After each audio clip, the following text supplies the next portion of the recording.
Assalamualaikum everyone. Hope so you all will be doing well.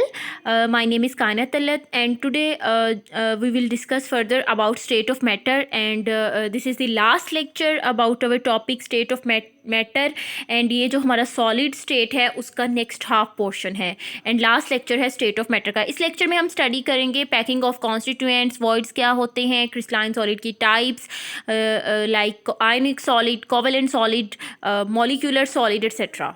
Okay now let's start. सबसे पहले हम देखेंगे packing of constituents यहाँ पे फिर आयंस एटम्स जो वो पार्टिकल्स जिनसे मिलके सॉलिड जो है सॉलिड फॉर्मेशन हुई है उनको हम यहाँ पे कॉन्स्टिट्यूएंट्स कह रहे हैं. तो एक सॉलिड में वो कॉन्स्टिट्यूएंट्स की अरेंजमेंट क्या है, उनकी पैकिंग क्या है, वो कैसे अरेंज हुए हैं, तो ये हम सबसे पहले देखेंगे. तो हमारे पास 3 डायमेंशंस होती हैं ना, तो इसी तरीके से ये कॉन्स्टिट्यूएंट्स 1 डायमेंशन में भी खुद को पैकअप करके अरेंज करके जो है फॉर्मेशन करते हैं सॉलिड की, 2 डायमेंशन में भी एंड 3 डायमेंशन में भी. 1 डायमेंशन जो है यहाँ पे नहीं उसके बारे में मेंशन किया गया बिकॉज वो तो सिंपल सी है, but let me show you. Close packing in hexagonal structure है. सपोज ये हमारे पास पार्टिकल्स हैं, 1 पार्टिकल हैं, 2 पार्टिकल, 3, इस तरीके से नंबर ऑफ पार्टिकल्स जो हैं वो हमारे पास जो हैं आपस में कंबाइन हो रहे हैं. तो यहाँ पे जो 1 पार्टिकल है वो मज़ीद 2 पार्टिकल से सराउंड किया होगा. 1 पार्टिकल 2 पार्टिकल से मज़ीद 2 पार्टिकल से सराउंड किया हुआ था. ये थी हमारे पास 1 डायमेंशन में जो आप पैकिंग कह लें कॉन्स्टिट्यूएंट्स की, वो आपको शो करवाई गई थी. ठीक है, इसी तरीके से क्यूबिक में हो या हेक्सागोनल में 1 डायमेंशन में ऐसे ही होगी. एक लेयर है, जैसे यहाँ पे एक सिंपल जो है लास्ट लेयर ले लो तो इसमें पार्टिकल्स अरेंज हैं. अब हम नेक्स्ट फर्दर प्रोसीड करते हैं close packing in 2 dimensions. 2 dimension में भी जो है इतनी कम्प्लेक्सिटी नहीं होगी. इसमें क्या होगा, पार्टिकल्स जो हैं उनके एक लेयर है, उनके ऊपर ही दूसरी लेयर फॉर्मेशन हुई है, 3rd 4th ऐसे. अब यहाँ पे 2 तरह की जो है हमारे पास आती है, स्क्वायर क्लोज पैकिंग आती है और हेक्सागोनल क्लोज पैकिंग आती है. तो स्क्वायर क्लोज पैकिंग में क्या होता है, each sphere is in contact with 4 other sphere. हर एक, अब हम स्फीयर को देखें तो वो इर्द गिर्द से 4 स्फीयर्स जो होते हैं उनसे सराउंड होता है. ठीक है, 4 स्फीयर से सराउंड होता है, उसे हम कहते हैं कि ये स्क्वायर क्लोज पैकिंग है. हम देख रहे हैं ना कि कॉन्स्टिट्यूएंट्स कैसे पैक हैं. तो लेट्स सपोज वो अगर उनकी पैकिंग ऐसे होती है, यहाँ पर देखें कि ये हमें देखने में आ रहा है बट ये दोनों सिमिलर नहीं है. यहाँ पे एक लेयर है और उसके पार्टिकल के ऊपर बिल्कुल दूसरा पार्टिकल जो है दूसरी लेयर का पार्टिकल रखा गया है, फिर 3rd फिर 4th ऐसे अरेंजमेंट हुई है. लेकिन यहाँ पर पहले एक लेयर बनी है और जो उस लेयर में जो डिप्रेशन था, जो वॉइड था, ये जो एक आपको स्पेस, छोटी सी स्पेस नज़र आ रही है ना, उस स्पेस के ऊपर नेक्स्ट लेयर का पार्टिकल रखा गया है. ठीक है, यहाँ पे उस पार्टिकल के ऊपर रखा गया है, यहाँ पे उस पार्टिकल में जो डिप्रेशन था, जो वॉइड है जिसको हम कहते हैं, जो स्पेस है उसके ऊपर रखा गया है. तो ये उसकी जो है इस अरेंजमेंट करने से जो हमारे पास आई है वो हेक्सागोनल है और पार्टिकल को पार्टिकल के ऊपर अरेंज करने से जो अरेंजमेंट आई है वो क्यूबिक है. तो यहाँ पे जो होता है क्यूबिक इसलिए कहते हैं, ये हमें क्यूब बना हुआ नजर आ रहा है कि एक सेंट्रल पार्टिकल 4 फर्दर जो है उनसे सराउंड किया हुआ है और क्यूब लाइक जो शेप है वो हमें शो हो रही है. अब इसको हेक्सागोनल इसलिए कहते हैं क्योंकि यहाँ पे जो एक है वो मज़ीद जो है आप देख सकते हैं कि 6 पार्टिकल्स हैं जिनसे सराउंड है. और यहाँ पे अगर शेप भी देखें तो एक हेक्सेन टाइप शेप जो है वो फॉर्मेशन हुई है उसकी. तो ये हेक्सागोनल क्लोज पैकिंग होती है. अब यहाँ पे हम देख लेते हैं कि लिखा क्या है, each sphere is in contact with 4 other spheres. जैसे हमने देख लिया वॉइड्स ये स्पेस होती है.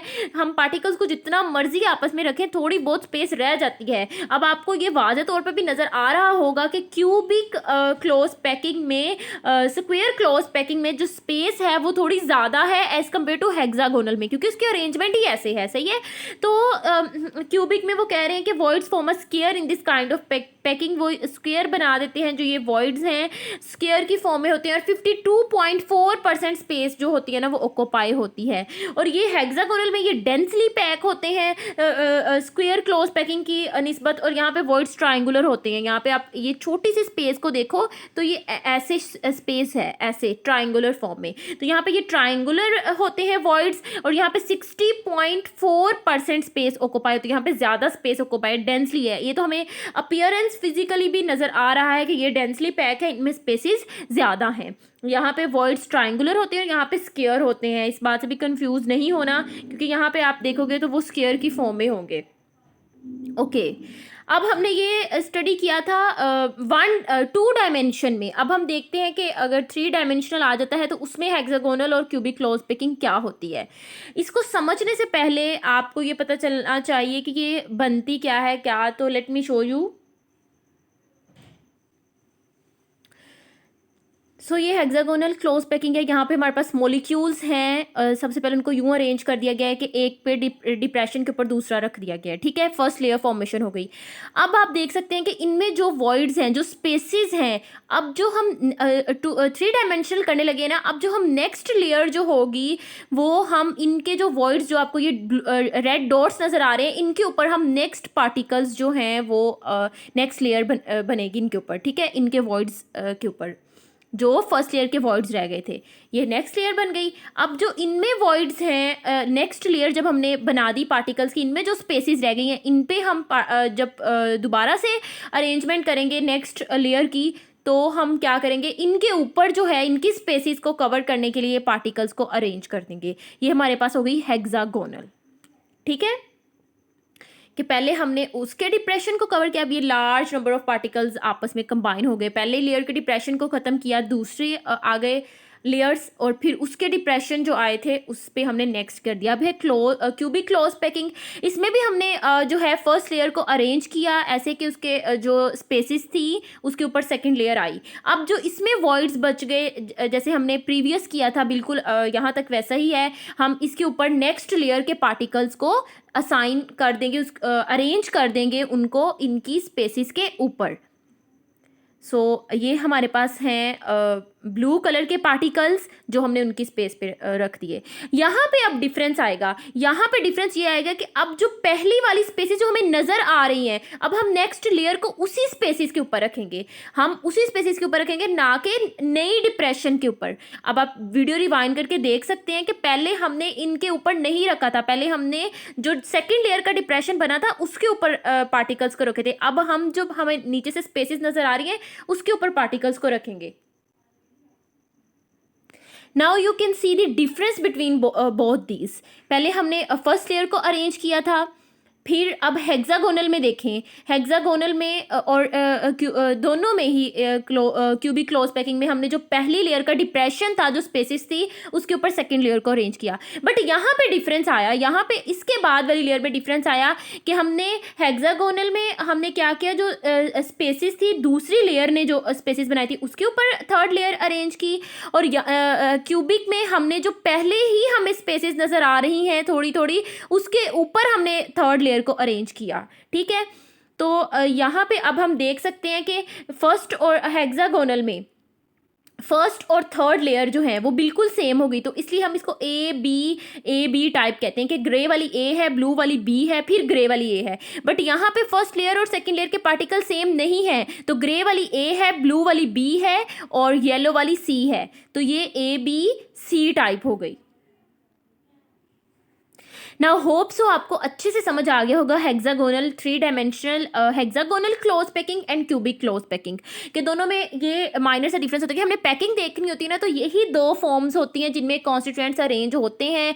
अगर तो हम जो डिप्रेशन जो होता है, जो पहली लेयर का तो डिप्रेशन उसको कवर करने के लिए सेकेंड लेयर लगाई, अगर सेकेंड लेयर ने जो न्यू डिप्रेशन क्रिएट किया है उसके ऊपर पार्टिकल्स को अरेंज कर दें तो हेक्सागोनल हो जाती है। अगर जो पहले से ही थोड़ा थोड़ा डिप्रेशन पहली लेयर का ही नजर आ रहा है, दोबारा से उसी पे पार्टिकल्स को अरेंज कर दें तो वो क्यूबिक क्लोज पैकिंग हो जाती है।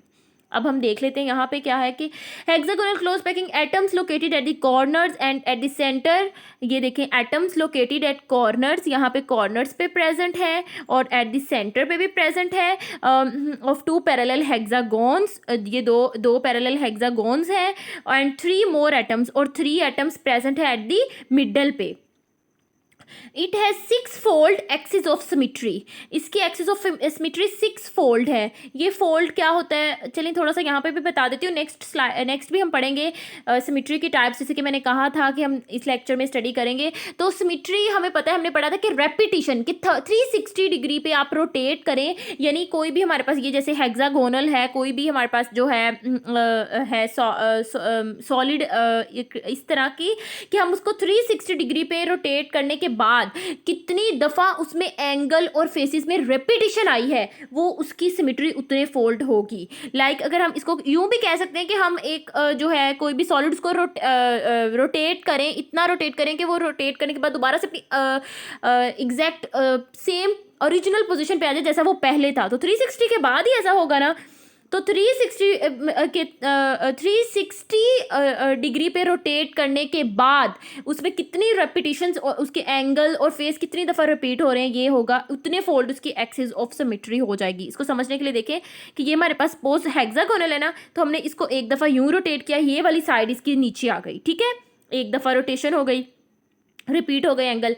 फिर हमने इसको रोटेट किया, अब ये वाली साइड नीचे आ गई, दूसरी दफ़ा हो गई। फिर हमने रोटेट किया तो ऊपर वाली साइड नीचे आ गई, 3 दफ़ा हो गई। फिर रोटेट किया 4 5, यूँ इसको इतनी दफ़ा रोटेट किया। 360 के पे ऊपर हम रोटेट करते रहे 360 तक के। पहले 90 किया, फिर हमने किया उसको 180 किया, फिर 270 किया, फिर 360 किया। इतने रिपीटिशन पे जो कितनी दफ़ा उसके फेसेस उसके एंगल रिपीट हुए हैं, वो उसकी उतने फोल्ड उसकी सिमेट्री होती है, ठीक है।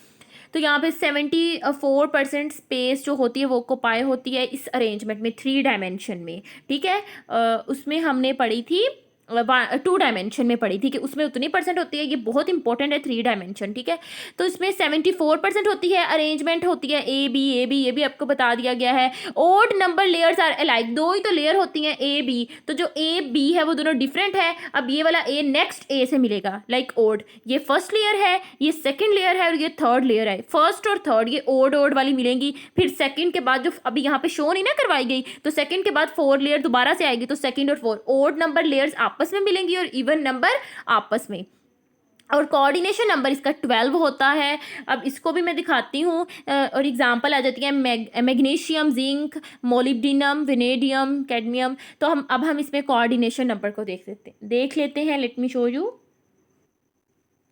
ये हमारे पास है हेक्सागोनल क्यूबिक स्ट्रक्चर था। अब हम देखते हैं कि इसमें कोऑर्डिनेशन नंबर कैसे है। तो जो हमारे पास मिडल है उसमें हम देख सकते हैं कि जो ईच मॉलिक्यूल होगा वो हमारे पास 6 जो है एटम्स यहाँ पे ब्लू में जो शो करवाए गए हैं इनसे सराउंड किया हुआ है। 3 जो है अपर और 3 ही लोअर, इनसे सराउंड किया हुआ है। तो 6 वो 3 + 3 6, तो टोटल क्या इतना हो गया 12। तो ये इसका कोऑर्डिनेशन नंबर है।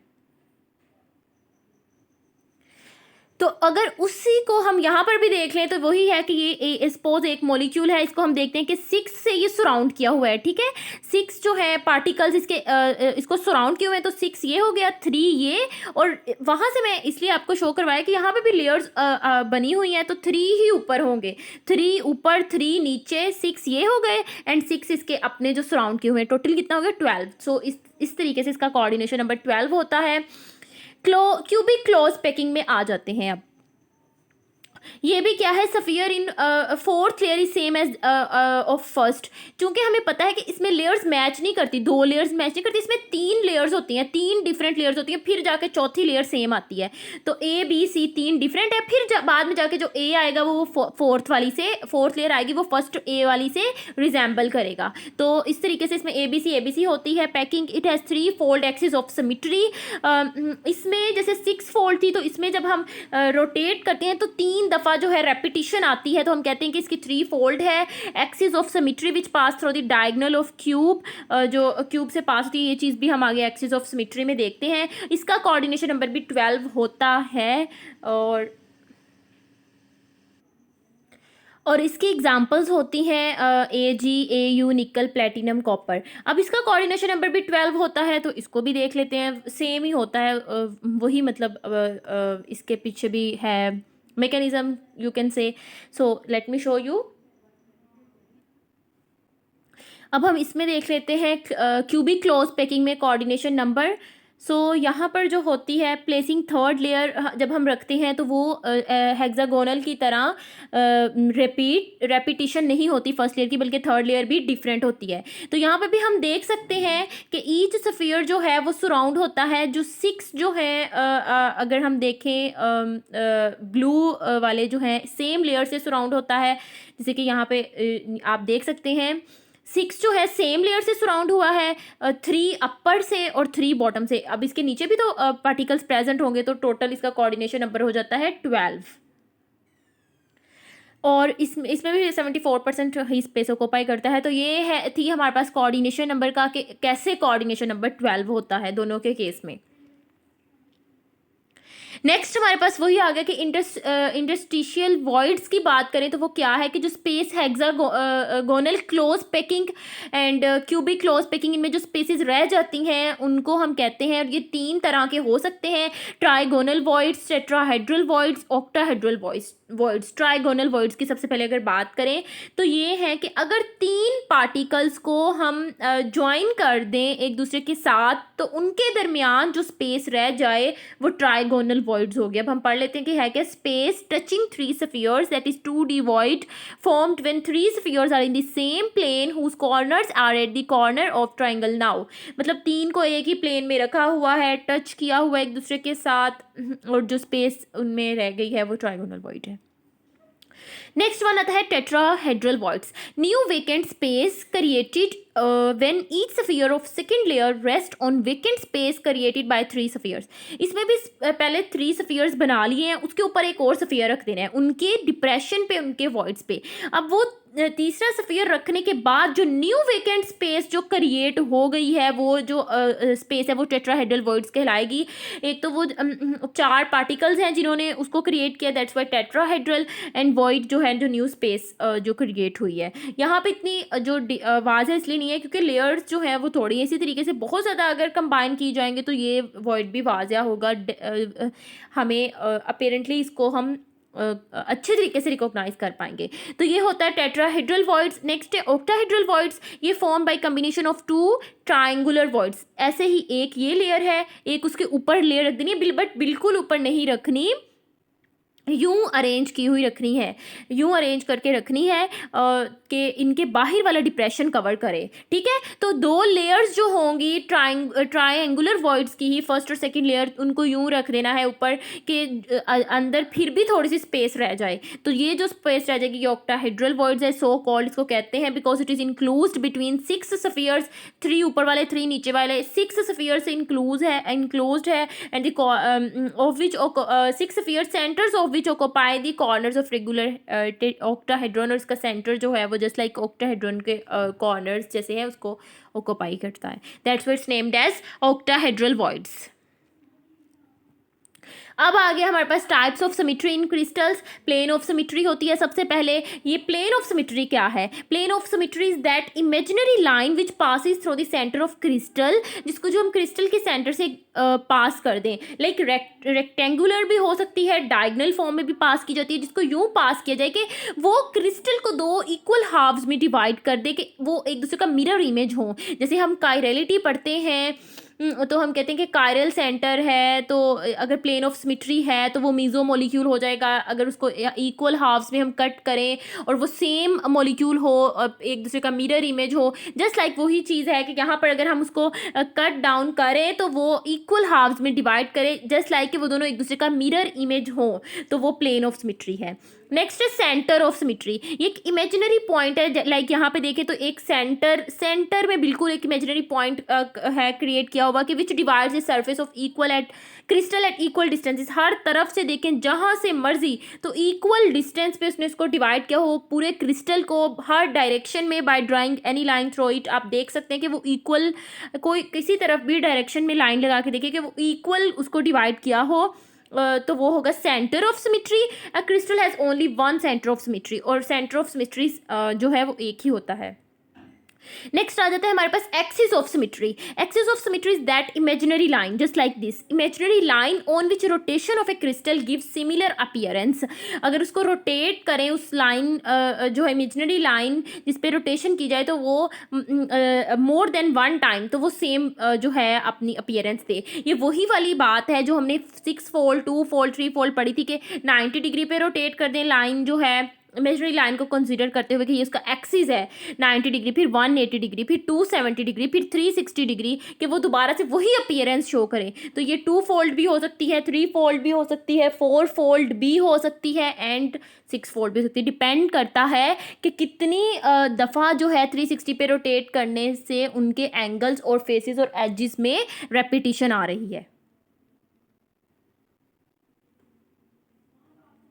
नेक्स्ट है मैग्नेटिक प्रॉपर्टीज ऑफ सॉलिड्स। अगर हम इसको देखें तो 3 टाइप्स की हैं। एक है डायमैग्नेटिक सब्सटेंस, वो जो वीकली रिपेल करें बाय मैग्नेटिक फील्ड से और अनपेयर्ड इलेक्ट्रॉन ना हो। डाई का मतलब ही है कि दो अनपेयर्ड ना हो, पेयर में ही हो हमेशा, जैसे NaCl, zinc, CdCu, TiO2, vanadium oxide, पेंटा ऑक्साइड। और पैरामैग्नेटिक जो वीकली अट्रैक्ट हो मैग्नेटिक फील्ड से, ये रिपेल हो रहे हैं, ये अट्रैक्शन शो करते हैं, ये रिपल्जन शो करते हैं। और इसमें ये सारे एग्जांपल्स आ जाती हैं, chromium, manganese, nickel, cobalt, VO2, CO, copper, nickel, ferrous के आयंस, फेरोमैग्नेटिक सब्सटेंसेस जो अट्रैक्ट होते हैं मैग्नेटिक फील्ड से and show permanent magnetism show करें even in the absence of magnetic field में भी। इसकी एग्जांपल है फीस, कोबाल्ट, निकल, CrO2। ओके, अब हमारे पास आ रही हैं types, you can say crystalline solid की फर्दर टाइप्स। आयोनिक क्रिस्टल सबसे पहला है। तो इसमें जो मेन पॉइंट्स हैं, सारा स्टडी करने के बाद जो MCQs पॉइंट ऑफ व्यू से आ सकते हैं, उनको यहाँ पे हाईलाइट कर दिया गया है, तो हम उनको डिस्कस करते हैं। So let's start.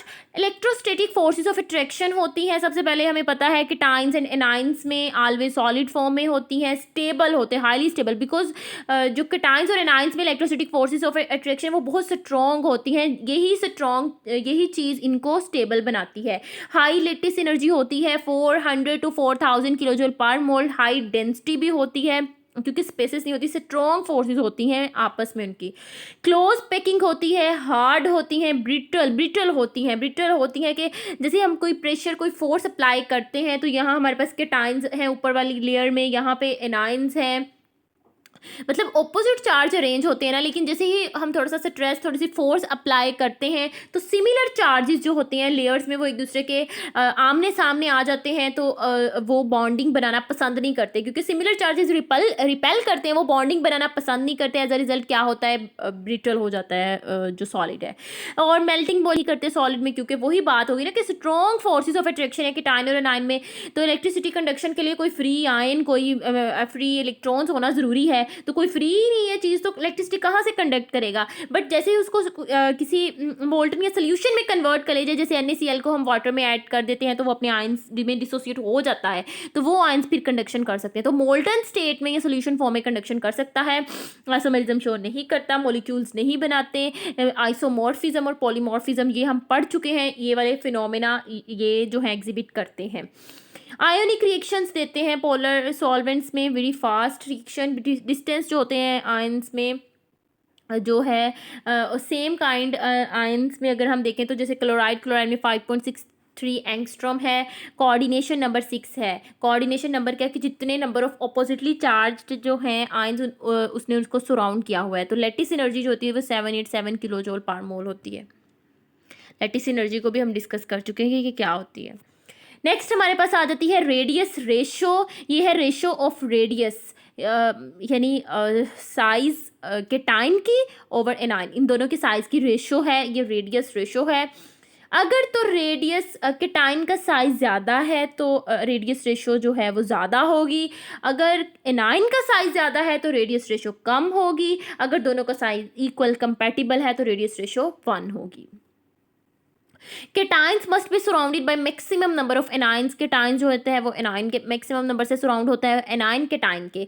Number of oppositely charged ion surrounding an ion is coordination number. ये पहले भी डिस्कस कर चुके हैं, जैसे सोडियम का 6 था कि जितने ऑपोजिट चार्ज आयन से उसको सराउंड किया हुआ है उतना ही उसका कोऑर्डिनेशन नंबर है। Ionic bonds are non directional. ये जो फोर्सेस ऑफ केटाइंस और एनाइन से ही बनता है ना इलेक्ट्रोस्टैटिक फोर्सेस ऑफ अट्रैक्शन से, तो जो उनकी फोर्सेस होती हैं वो नॉन डायरेक्शनल होती हैं, तो ये भी बॉन्ड नॉन डायरेक्शनल होता है। And arrangement of ions in the crystal is determined by the size. Size से हम डिटरमाइन कर सकते हैं कि आयंस की अरेंजमेंट क्या है क्रिस्टल में, कैसे उन्होंने खुद को अरेंज किया है। अब ये बात है कि ग्रेटर रेडियस रेशो होगी तो ग्रेटर साइज ऑफ केटाइन होगा। जाहिर बात है रेडियस रेशो ज़्यादा होगी तो केटाइन का साइज भी ज़्यादा होगा और ग्रेटर कोऑर्डिनेशन नंबर होगा।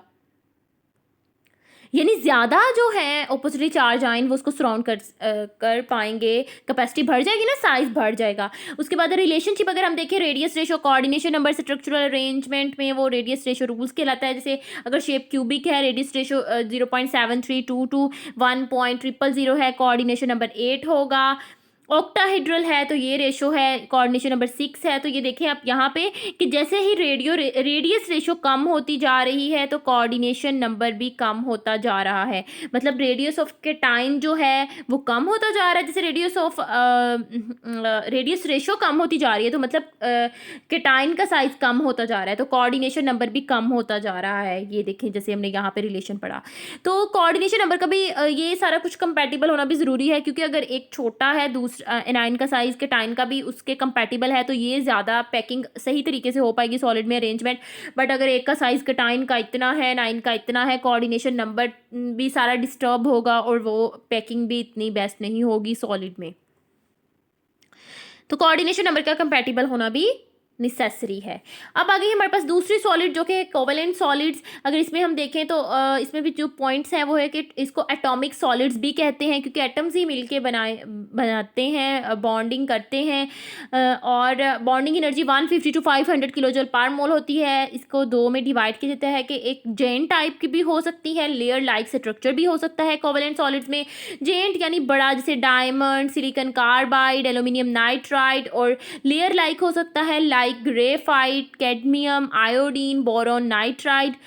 तो ये दोनों फॉर्म्स एग्जिस्ट करती हैं, ये आपने याद रख लेनी है। नेक्स्ट है कोवेलेंट क्रिस्टल्स 3 डायमेंशनल है, डायरेक्शनल होता है ये। पैकिंग ज़रा आयोनिक सॉलिड्स की निस्बत लूज होती है। ओपन स्ट्रक्चर होता है, वेरी हार्ड बेड कंडक्टर होते हैं, insoluble in water, like water polar है, ये नॉन पोलर है तो ये इनसोल्यूबल ही होंगे। बट CCl4 एंड CS2 जो हैं इनमें ये सोल्यूबल होता है।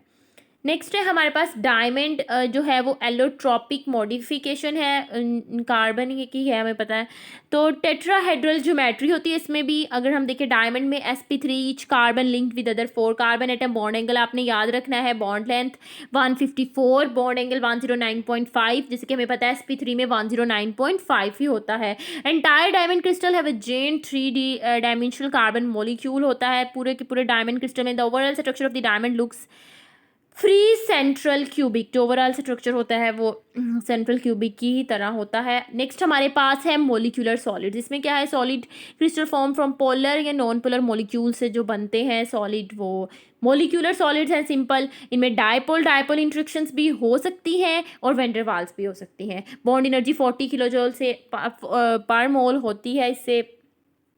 आइस एंड शुगर जो है वो पोलर, अगर पोलर की बात करें तो उनमें ये आ जाती हैं। और iodine, sulphur, phosphorus, carbon dioxide ये नॉन पोलर में आती थी। हमने कहा ना कि पोलर या नॉन पोलर कोई भी हो, वो मॉलिक्यूल्स मिलके जो हैं वो सॉलिड क्रिस्टल जो बनाते हैं वो मॉलिक्यूलर सॉलिड्स में आती हैं। तो ये पोलर में आ जाती हैं और ये नॉन पोलर में आ जाती हैं। मोस्टली वोलेटाइल होती हैं, मेल्टिंग बॉइलिंग पॉइंट लो होते हैं, बैड कंडक्टर्स, लो डेंसिटी होती है, mostly sometime transparent to light होती हैं।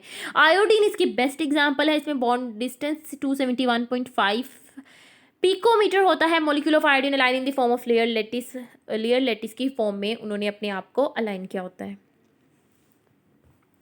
नेक्स्ट हमारे पास आ जाता है मेटालिक सॉलिड, इसको हम इलेक्ट्रॉन पूल, इलेक्ट्रॉन सी, इलेक्ट्रॉन गैस थ्योरी जो है इससे भी करते हैं। इसके लिए जो बॉन्ड एनर्जी होती है वो 80 to 1000 किलो जूल पर मोल होती है। क्या होता है कि electrons from the valence shell forms pools of electrons and cations are embedded in it. यही है कि वही थेरीज को जो बहुत मेटालिक सॉलिड को एक्सप्लेन करने के लिए जो बहुत ज़्यादा थेरीज दी गई है ना, तो उस वही थेरी को हम कह सकते हैं इलेक्ट्रॉन पूल थ्योरी भी इसका नाम है, इलेक्ट्रॉन सी थ्योरी भी है, इलेक्ट्रॉन गैस थ्योरी भी है। और वही है कि इलेक्ट्रॉन जो है वैलेंस शेल से जो है रिमूव होकर एक पूल सा बना लेते हैं और कैटायंस उनमें एम्बेडेड होते हैं। Free electrons cause of conductivity, इसकी वजह से कंडक्टिविटी भी होती है, ये शो करते हैं। शाइन भी आती है, मेलिएबिलिटी, यानी शीट्स में उनको किया जाता है और वायर्स में भी जो है कन्वर्ट किया जा सकता है हैमरिंग से। अब है बैंड थ्योरी, जो है ये मेटल्स ये भी लाइक एमओटी है कि एटॉमिक ऑर्बिटल कंबाइन करें सेम एनर्जी के तो मॉलिक्यूलर ऑर्बिटल बनेंगे। वही है कि atomic orbital of same energy को कंबाइन किया जाए तो मॉलिक्यूलर ऑर्बिटल्स बनेंगे। जैसे सोडियम में देख लेते हैं, सोडियम की एटॉमिक नंबर जो है सोडियम का 11 है, तो उसका लास्ट इलेक्ट्रॉन 3s ऑर्बिटल में चला जाता है। तो 3s ऑर्बिटल एक सोडियम का ओवरलैप करेगा दूसरे के साथ और मॉलिक्यूलर ऑर्बिटल बनाएगा। और इसी तरीके से एनर्जी डिफरेंस भी आता है बॉन्डिंग मॉलिक्यूलर ऑर्बिटल और एंटी बॉन्डिंग में, जैसे हम एमओटी में पढ़ते थे। यहाँ पर भी यही है, सोडियम को शो करवाया गया कि 1s कंप्लीट है, 2s कंप्लीट है, 3s जो है कंप्लीट नहीं है। तो ये बैंड्स होते हैं, ठीक है, कंडक्शन बैंड और वैलेंस बैंड। तो इन पे कंडक्टिविटी बहुत डिपेंड करती है। वैलेंस बैंड वो होता है जो कंप्लीटली फिल हो या पार्शियली फिल भी हो सकता है सम टाइम, बट एम्प्टी कभी नहीं हो सकता। और कंडक्शन बैंड जो होता है वो एम्प्टी ही होता है। अब नेक्स्ट जो है नेक्स्ट वो कह रहे हैं कि नेक्स्ट हायर अनऑक्युपाइड बैंड होता है, अनऑक्युपाइड जो फिल ना हो।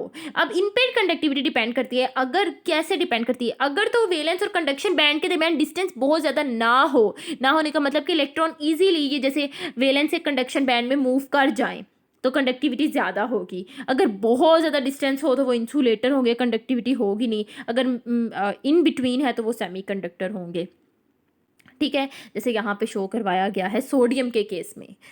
तो so this is all about your topic. अब आपका स्टेट्स ऑफ मैटर का टॉपिक कंप्लीट हो गया है। अब नेक्स्ट टॉपिक हम स्टार्ट करेंगे। होप सो आपको इसकी समझ आ गई होगी अच्छे से और आपका प्रिपेयर भी हो गया होगा। फिर भी कुछ क्वेरीज रह गई हों और लेक्चर के मतलब कुछ सजेशन भी हो तो आप पॉजिटिव वे में कमेंट सेक्शन में दे सकते हैं। I will consider them. Thank you so much. अल्लाह हाफिज़।